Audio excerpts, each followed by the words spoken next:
Ethics कैसा रहा? किस तरह से क्वेश्चन थे कंपेयर टू लास्ट ईयर और साल? सर थोड़े ज़्यादा वो statement type question statement type थे जी। ओके। और अगर हम इसकी बात करें कि इसकी प्रिपरेशन कैसे करनी चाहिए एथिक्स की, बहुत सारे स्टूडेंट क्या करते हैं एथिक्स की तैयारी नहीं करते, उनको लगता है कि जो पढ़ा है जीएस में उसे कर लेंगे, कैसा लगता है आपको? आई थिंक सर तैयारी करना मतलब बहुत इंपॉर्टेंट है। आप बहुत सारे जार्गन्स यूज़ कर सकते हो एथिकल, जिससे आप स्कोर कर सकते हो बेटर।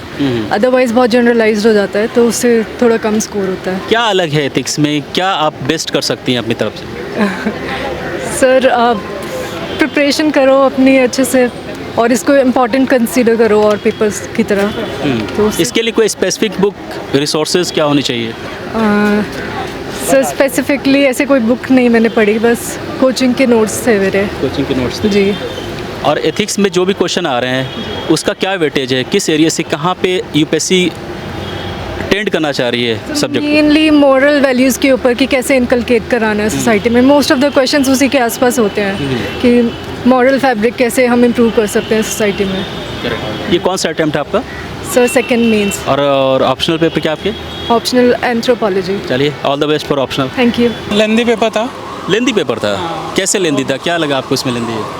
एथिक्स की जो बेसिक कैरेक्टरिस्टिक्स है वो तो यही होती है कि पेपर लंबा होता है हमेशा। लाइक आपके 13 क्वेश्चंस अटेम्प्ट करने and then you have 6 case studies. Case studies तो बेसिकली केस स्टडीज़ वो टाइम टेकिंग और पूरे एप्लीकेशन बेस्ड थे क्वेश्चंस जितने भी थे, तो वो अच्छा था। एप्लीकेशन बेस्ड थे? हाँ, तो ये अच्छा था कि like you have to apply your knowledge directly.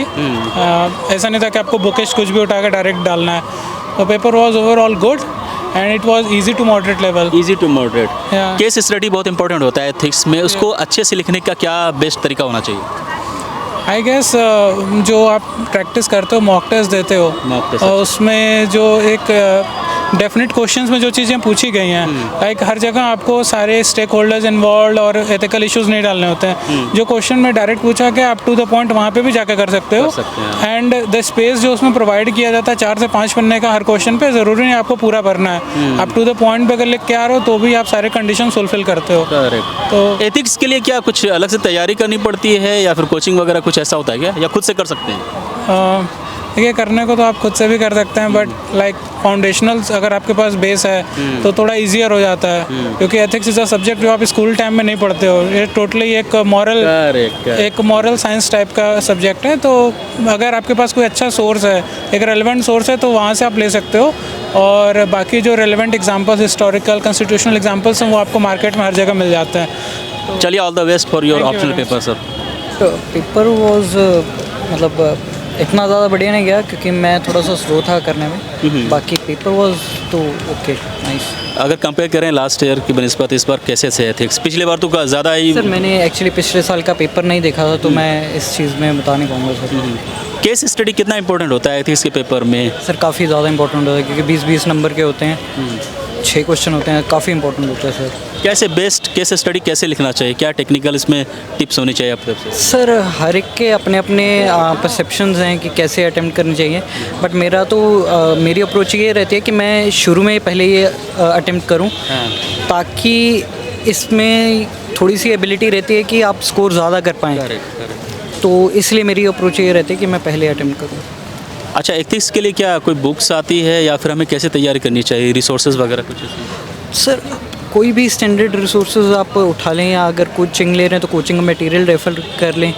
Internet की जितनी ज़्यादा हो सकें या फिर टॉपर्स कॉपी पढ़ें तो वो ज़्यादा बेटर रहता है। एथिक्स को ज़्यादा प्रायोरिटी नहीं देते हैं एस्पिरेंट, ऐसा मेरा एक्सपीरियंस रहा है। उनको लगता है जीएस पढ़ के हम एथिक्स अपने से कर लेंगे। नहीं सर, वो ट्रेंड चेंज हो रहे हैं। अब लोग मुड़ रहे हैं इस चीज़ की तरफ, क्योंकि एसेज भी काफ़ी फिलोसॉफिकल आ रहे हैं इस बार, तो काफ़ी हेल्प करता है उसमें। चलिए all the best. Okay, thank you. लेकिन थोड़ा लेंदी था। लेंदी कैसे, क्या था इसमें, क्या लगा आपको जो लेंदी है? मतलब जो केस स्टडीज़ होती है तो उसमें पढ़ने में टाइम लगता है, फिर उसमें सोचना पड़ता है थोड़ा। हाँ, और उसके हिसाब से लिखना पड़ता है, तो उसमें थोड़ा टाइम ज़्यादा देना पड़ता है। तो उसके हिसाब से 1-2 क्वेश्चन छूट गए, लेकिन और अच्छा हुआ। छूट गए तो कैसे, मतलब क्या हो गया, मतलब वक्त नहीं मिला आपको, क्या रहा? हाँ, मतलब टाइम की कमी हुई थी थोड़ी।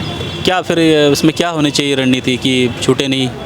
नहीं, थोड़ा टाइम मैनेज पहले से करना चाहिए। जो क्वेश्चन ज़्यादा आता है उसमें ज़्यादा टाइम नहीं बिताना चाहिए, और सब में बैलेंस बना के चलना चाहिए सारे क्वेश्चन में। बस वही। यूपीएससी एथिक्स सब्जेक्ट को क्यों रखी है, क्या इसके पीछे रीज़न होता है? सबसे पहले वो कैंडिडेट का उनका एथिकल माइंडसेट समझना चाहते हैं बिल्कुल। और उनमें एक वो जो वैल्यूज़ होती है पहले से जो कैंडिडेट में होनी चाहिए सर्विस में जाने से पहले, वो पहले इनकलकेट करना चाहती है। वो वही आइडिया हो सकता है ये यूपीएससी। कौन सा अटैम्प्ट था और ऑप्शनल पेपर क्या आपकी? मेरा अटेम्प्ट दूसरा था। पहली बार मैंने प्रीलिम्स पास की इस बार और ऑप्शनल मेरा सोशियोलॉजी है। चलिए, all the best for your optional paper. Case studies comparatively छोटे थे छोटे थे, कुछ बच्चे कह रहे हैं लेंदी था क्वेश्चन। ना, एथिक्स एविडेंटली लेंदी ही रहता है नॉर्मली, अच्छा। But case studies compare to जितने भी लास्ट ईयर्स के क्वेश्चन पेपर्स है उसमें से कंपैरेटिवली वो छोटे थे।